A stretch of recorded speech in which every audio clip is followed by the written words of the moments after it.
¿Qué tal? Es un gusto estar en una emisión más de nuestro programa Hablemos de Salud y de otros temas.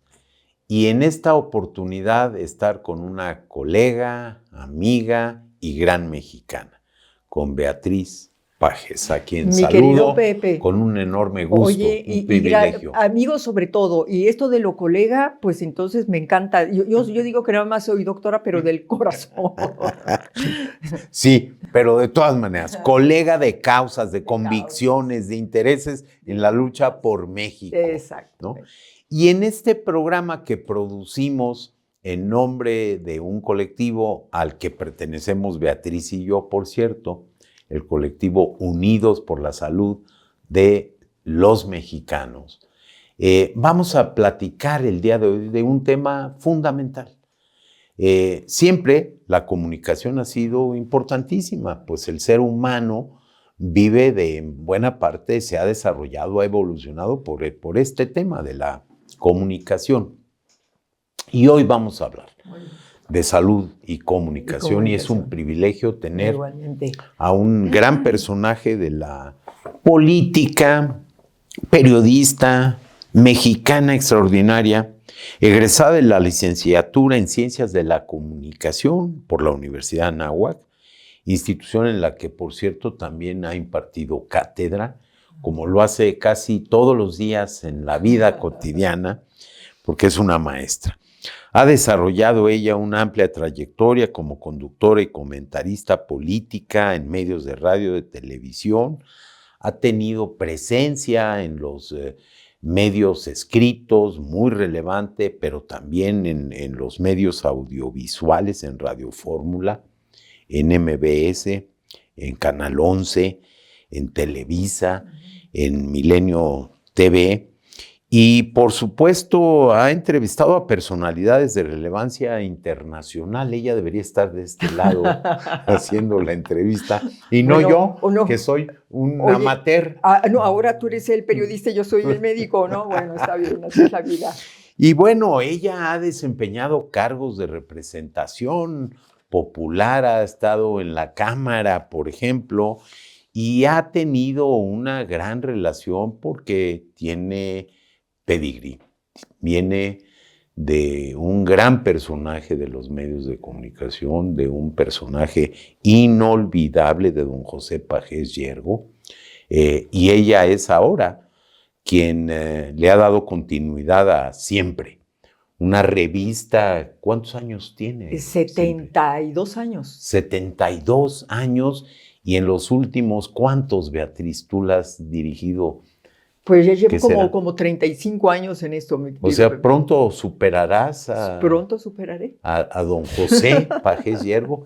Ella preside también una fundación que, por cierto, da unos reconocimientos, unos premios muy, muy importantes, muy buscados, muy reconocidos a partir de la Fundación José Pagés Yergo, y ha sido una impulsora del debate de las ideas, de la argumentación, de la discusión inteligente e informada. Entonces, vamos a empezar. Y yo tengo que empezar preguntándote cómo percibes tú, como periodista, en tu calidad profesional, cómo percibes el estado de salud de la población mexicana, de la propia sociedad y la capacidad de respuesta de las instituciones públicas de México. Oye, Pepe, primero, muchísimas gracias. Es un privilegio compartir contigo este espacio. Tú sabes lo que significas para mí como amigo y en toda tu trayectoria académica, profesional, gracias, política. Bien, decirte que, bueno, a ver, fíjate, para decirlo de manera muy coloquial, cuando tú vas por las calles de la Ciudad de México, cuando vas por las calles de cualquier ciudad en este país, y de pronto te encuentras con filas de personas que están o lo mismo esperando un autobús o lo mismo están haciendo fila para comprar algo.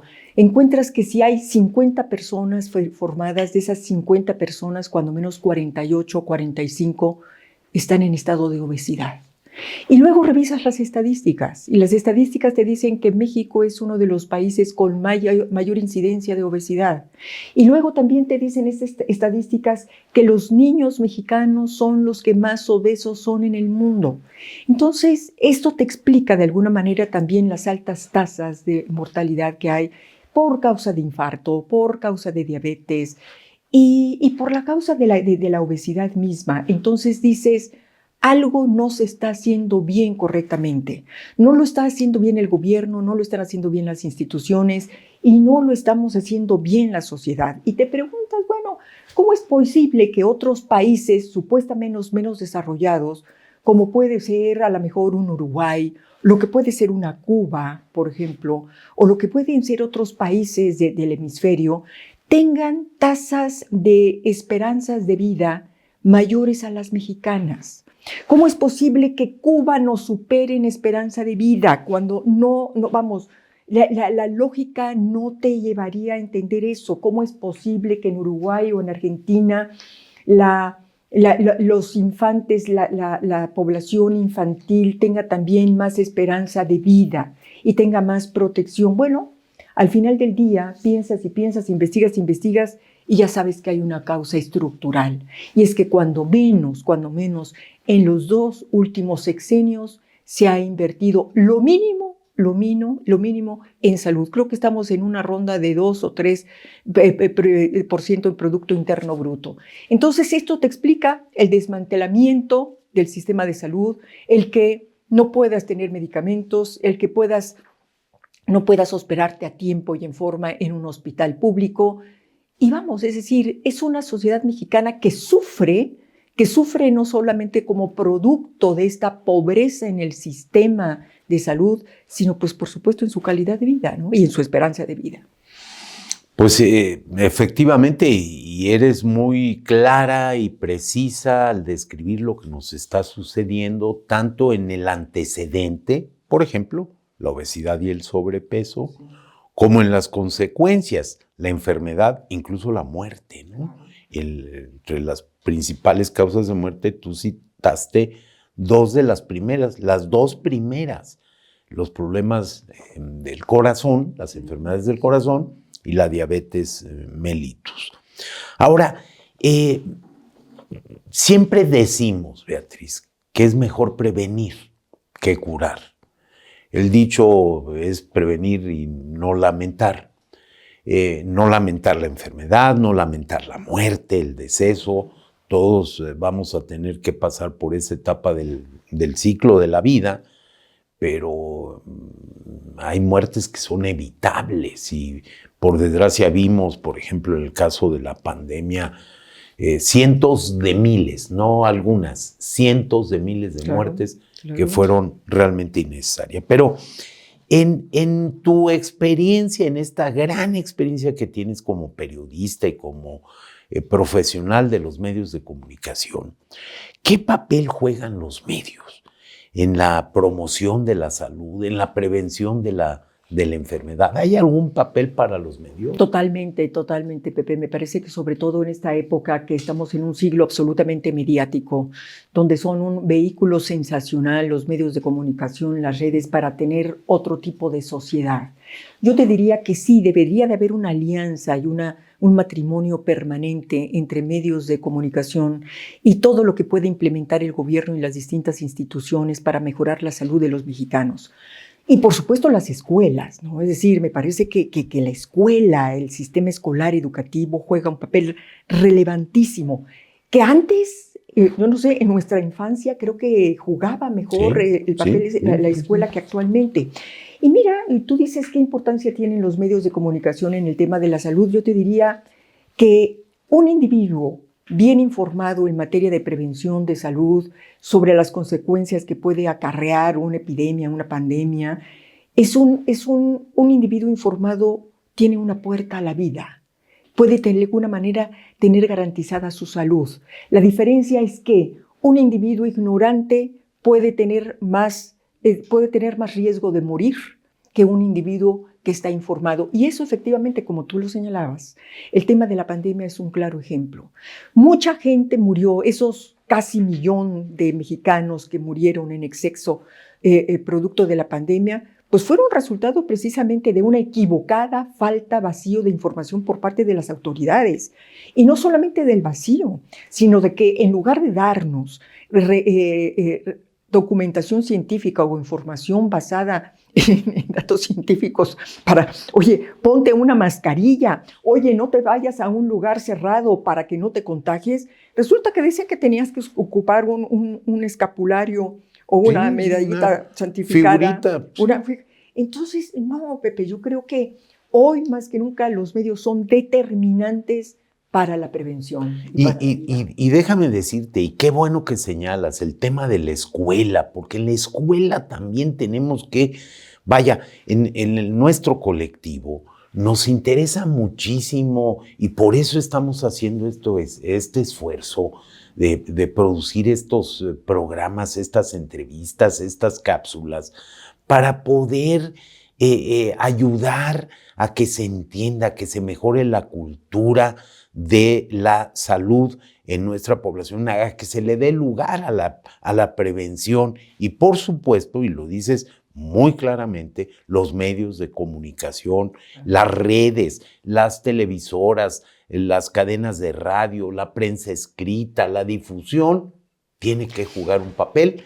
Claro. Y, por ejemplo, vacunación, ¿no? Sí, claro, claro. Mira, ¿sabes ahorita que estás platicando esto? Recuerdo cuando yo estaba en la primaria, ¿hace cuánto? Cuando yo estaba en la primaria, recuerdo que llegaban los maestros a las aulas y decían, a ver, niños, ¿quién de aquí está vacunado y quién no? Y nosotros levantábamos la mano. Y entonces cuando el maestro veía que un niño no levantaba la mano, se me va usted a la enfermería. O se me va usted al lugar a donde tiene que ir, o vamos a llamar a sus padres porque este niño tiene que estar vacunado. ¿Te acuerdas de la cartilla? La cartilla, claro. Un requisito para inscribirte en una escuela, un requisito para hacer muchos trámites, Pepe. Y luego la publicidad de boca a boca, de tu experiencia vital, individual, esa es la mejor publicidad y la mejor propaganda a favor, por ejemplo, de la vacunación. Claro. Y acuérdate, porque ustedes en los medios tienen personas muy creativas. Hay muchas campañas que tenían eslogans, lemas, motivaciones extraordinarias en unas cuantas palabras. La familia pequeña vive mejor. Sin duda. Por ejemplo, claro, para impulsar, después de venir de aquella política pública de poblar es hacer patria, ¿no? A la familia pequeña vive mejor, todo en el mismo sexenio, en los años 70, cuando arranca México una política de planificación familiar que resultó muy, muy útil. O aquello de cuando la leche es poca, al niño le toca. Para mejorar la alimentación, la nutrición, para impulsar el consumo de leche. Hay ejemplos extraordinarios en todo esto, del papel que han tenido ustedes, los profesionales y los medios, ¿no? Efectivamente, Pepe. Ahora, hay una nueva generación. Y hoy, pues, la comunicación pasa también por las redes sociales, Beatriz. Y ahí, ¿tú qué experiencia has tenido? Mira, fíjate que lo dices muy bien. Los jóvenes actualmente ven y conciben el mundo a través de las redes sociales. Y yo no veo que alguien esté utilizando las redes sociales para implementar todas esas grandes campañas, por ejemplo, a favor de la vacunación o de la prevención o evitar infecciones. Mira, me parece que, y tú mencionabas hace un momento, pues antes se utilizaban a personajes, a figuras muy destacadas un poco para que pudieran promover algún tema de salud. Y bueno, ¿qué quiero decirte? Es decir, si yo fuera gobierno, pues lo que haría era efectivamente utilizar estos grandes influencers, hoy así se les llaman, a estos grandes influencers que hay en las redes de sociales para llegar a los jóvenes y decirte, bueno, en el tema de la prevención de qué, pues por ejemplo en el tema de la sexualidad, Sí, ¿no? claro. Y yo te diría, vamos, naturalmente no se diga en el tema de infecciones, etcétera, etcétera, etcétera, o evitar infartos, etcétera, en el tema de la drogadicción, de las adicciones, naturalmente. Pero yo te diría algo más, y tú y yo lo platicábamos el otro día, uno de los problemas que actualmente hoy padece la juventud son problemas de tipo psiquiátrico, de tipo mental, que si la ansiedad, que si la depresión. Estamos viendo ahorita en el mundo, y lo estaba yo viendo ayer, algunas estadísticas, cómo después de los adultos entre 40 y 50 años, los que más incidencia de suicidio tienen son los jóvenes. Jóvenes, prácticamente niños de 15 a 25 años, hay una alta incidencia de suicidios. Que si fíjate, y además me llamaba la atención esto, estados como Chihuahua, Yucatán, Quintana Roo, Durango, están en los primeros lugares de suicidio. Entonces, todo esto, si estamos viendo que los jóvenes, por una serie de circunstancias nacionales, internacionales, familiares, están enfrentando estos problemas, las redes sociales me parece que serían una magnífica vía que hoy están desaprovechadas.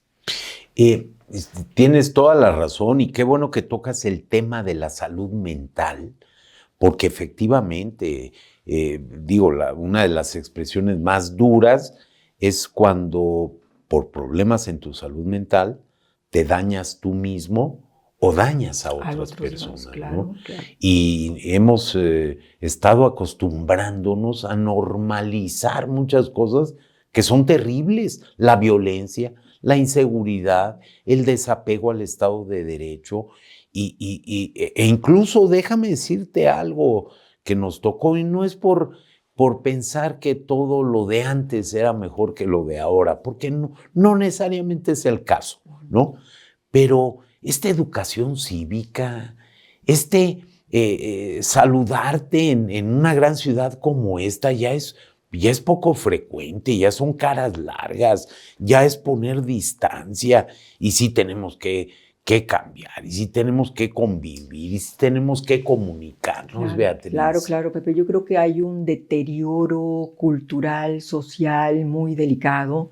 Me parece que está dominando lamentablemente la cultura del crimen organizado, con todo lo que significa esto, porque está sembrando en los jóvenes y en la sociedad en general principios antivalores, antiprincipios, antivalores, y por supuesto la violencia como forma de vida y como forma de conducta, como forma de comportamiento. Encontrar salidas falsas, como es a través de la drogadicción. Y yo te diría que sí, efectivamente, me parece que ahora tú vas...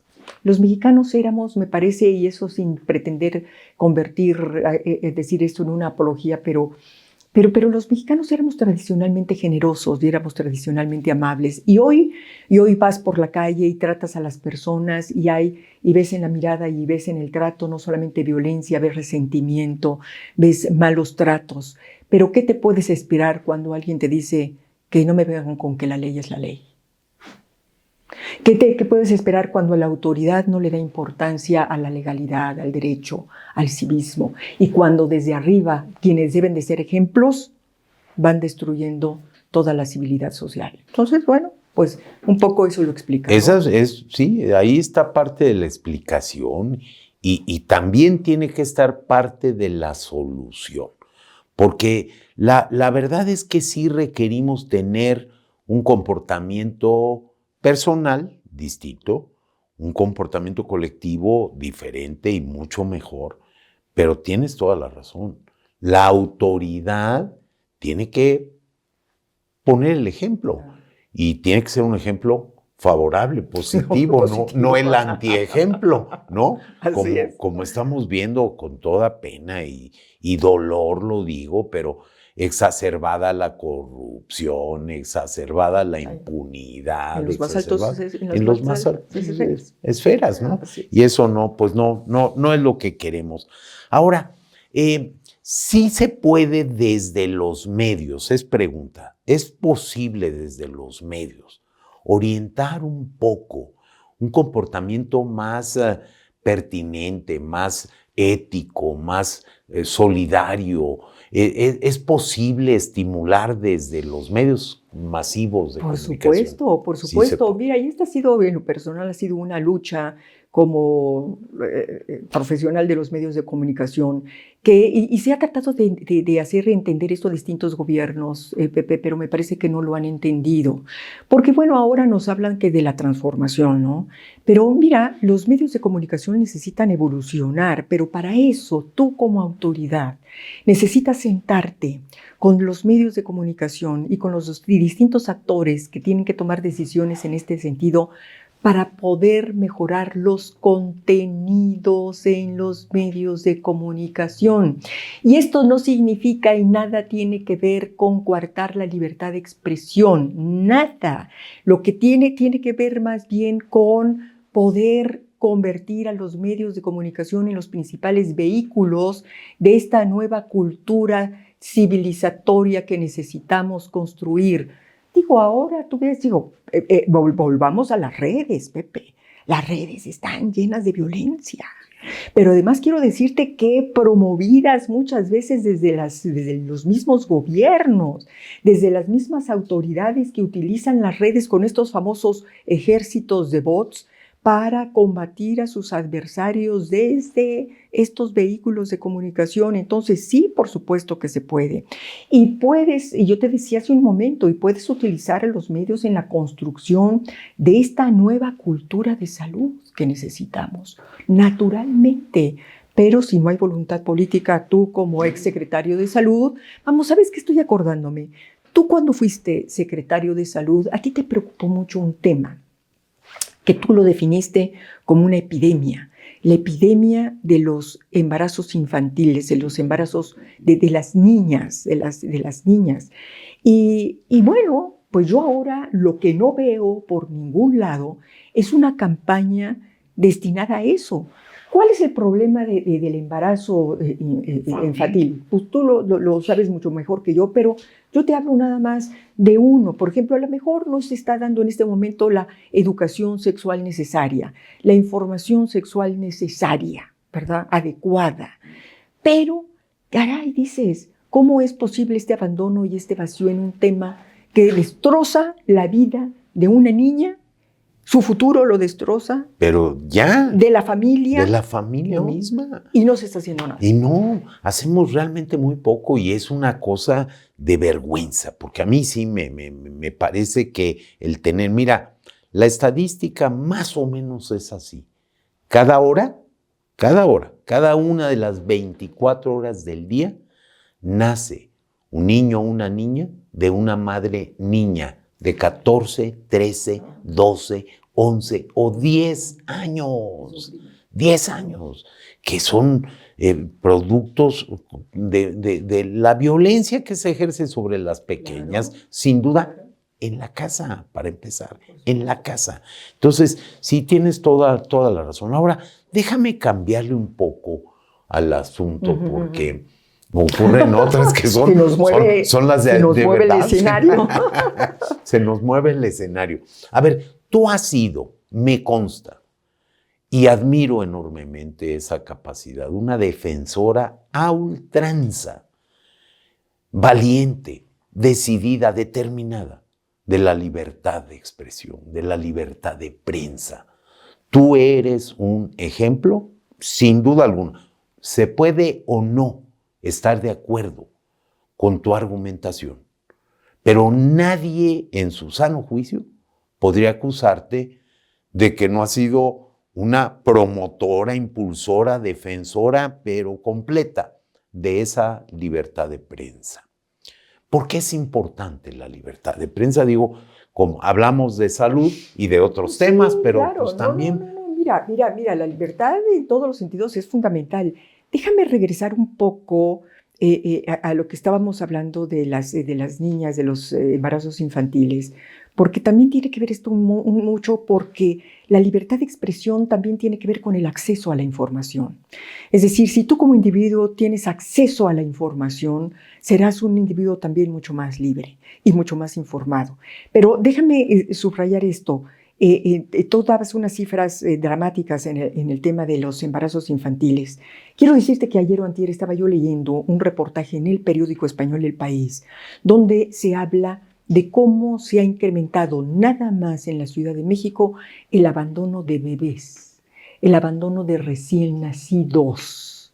Es decir, esto, Pepe, te está hablando efectivamente de esos embarazos no deseados. Y eso te está hablando también de una descomposición ética y moral en la sociedad. Pero bueno, si esas niñas o esas personas tuvieran acceso, estuvieran mejor informadas o mejor educadas sexualmente, creo que otra sería la historia. Pero tú hablas de la libertad de expresión, que es fundamental. Yo diría que es la base, la célula, el corazón, hablando en términos de salud, de la democracia, Pepe. Si hay un individuo que no puede hablar y pensar y expresarse en libertad, los demás valores democráticos no existen, no tienen sentido de ser. Vamos, no hay paso segundo. ¿Me explico? Entonces, es fundamental y hoy lo es más importante. Aun y cuando te quiero decir, también me dicen, oye, pero si tú hablas como hablas y escribes como escribes y te quejas de que hay autoritarismo, ¿por qué te quejas de esto? Sí, porque tenemos que seguir hablando y expresando precisamente para combatir e impedir que siga avanzando decisiones autoritarias. Sí. Entonces, la libertad en la ciencia, Pepe, que es a lo que te toca directamente. Si el científico no tiene libertad para investigar y estamos enterándonos de que hay casos donde ya le están diciendo al científico mexicano, oiga, usted no investigue de esto, mejor investigue de aquello porque si no, no le doy presupuesto. Bueno, estás hablando ya entonces ahí de una censura al desarrollo científico de la nación. Entonces, bueno, sí, la libertad de expresión es decisiva. Es parte fundamental, dijiste, es el prerequisito de la democracia. Sí. No hay democracia si no hay libertad de expresión. Y en este tema que dices del asunto de la ciencia, déjame decirte una enorme preocupación que compartimos muchos que trabajamos en la educación superior, y es el presupuesto para la ciencia.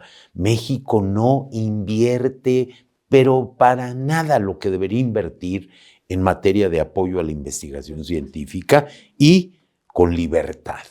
Porque esa libertad de expresión tiene que ir seguida también de otras libertades. La libertad de enseñanza, la libertad de cátedra, la libertad de investigación, la libertad para crear, para hacer arte, para difundir, para hacer muchas, muchas cosas.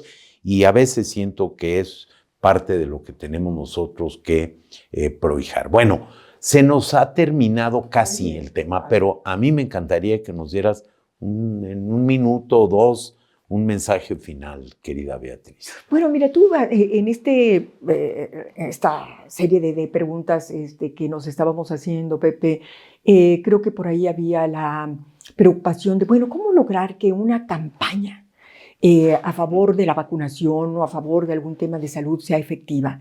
¿Y por qué algunas no funcionan? Oye, bueno, pues hoy estamos llenos de campañas en materia de salud que vemos no funcionan. Hablábamos al principio del tema de la obesidad. Sí, hoy el gobierno trae una campaña muy extraña.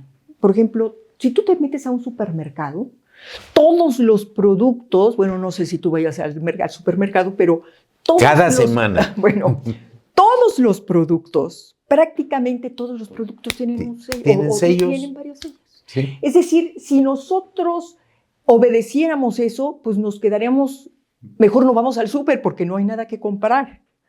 Entonces, esta es una campaña que ha fracasado. Uno, no tienes índices de obesidad menores a los de antes. No. Segundo, es una campaña que está dirigida a castigar a la marca y está dirigida a castigar el consumo. Pero no es una campaña que esté dirigida a enseñar. A educar. A enseñarte a comer. A comer. ¿Me entiendes? Y por el otro lado te dices, bueno, pues dices, ¿y cómo hacer una campaña? Bueno, hay cuando menos 4 o 5 elementos muy importantes, Pepe, que hoy no se siguen. El qué, responder a esto fundamental, el qué, el quién el cómo y el cuándo y en qué tiempo. Es decir, ¿qué? ¿Qué quieres hacer? ¿Quieres combatir una epidemia? ¿Quieres prevenir? ¿Qué es lo que quieres decir? Y luego no sabemos exactamente lo que se pretende. ¿A quién se la vas a dirigir? ¿A los jóvenes? ¿A los adultos? ¿A todos? ¿A los mayores? ¿A quién se lo vas a dirigir? Y luego el cómo. Es decir, no todos los medios de comunicación sirven para esto. Hay algunos que deben de ponerse en radio, otros en televisión, otros en todos, otros en las redes sociales, etc. Y luego yo te diría, Pepe, que una campaña, para que sea exitosa, tiene que dar tiros de precisión. Y que antes que llegue al cerebro, tiene que llegar a la emoción, y tiene que llegar a la piel, y tiene que llegar al corazón. Porque si la intelectualizas mucho, esas campañas luego no se entienden y no te funcionan. ¿Tú te acuerdas, y tú mencionabas hace un momento frases famosas? Yo te digo una, que por supuesto los chicos que están acá detrás de las cámaras ni idea tienen de eso. ¿Tú te acuerdas de esta frase? Mejor, mejora, mejoralito. ¿Te acuerdas? Sí, ¿cómo no? No, era para vender mejorales. Sí. Hubo una frase con la que, bueno, ni tú ni yo nos acordamos, pero entiendo que en el siglo XIX, cuando empieza a implementarse en México las campañas de vacunación en contra de la viruela, por ejemplo, decía brazo a brazo. Es decir, Sí. brazo a brazo. Entonces, sí, hoy me parece que las campañas que existen no están, ni existen muchas veces porque sabemos que hay, creo que quedaron en el sexenio anterior como 6 millones de niños que no recibieron vacunas. Vacunas, sí. Y que por lo tanto no hubo ninguna campaña para esto. Pero pues estamos hablando de que realmente no hay una estrategia de comunicación integral, visionaria, para incidir en la mejora de la salud de los mexicanos. Pues qué lástima que se nos queden muchas cosas todavía, pero ya seguiremos porque no vamos a cejar en el interés. Y yo quiero invitar a quienes nos siguen a que lo continúen haciendo. Hoy hemos tenido una presencia realmente de lujo y a mí me da mucho gusto decirle nuevamente a la querida profesional, a la querida mexicana, a la extraordinaria Beatriz Pagés. Muchas gracias. Gracias a ti, Pepe. por estar aquí con nosotros. Espacio. Y a ustedes les esperamos en la próxima, en la siguiente emisión de Hablemos de Salud y de otros temas, producida, insisto, por nuestro colectivo Unidos por la Salud de los Mexicanos. Muchas gracias por permitirnos llegar a ustedes.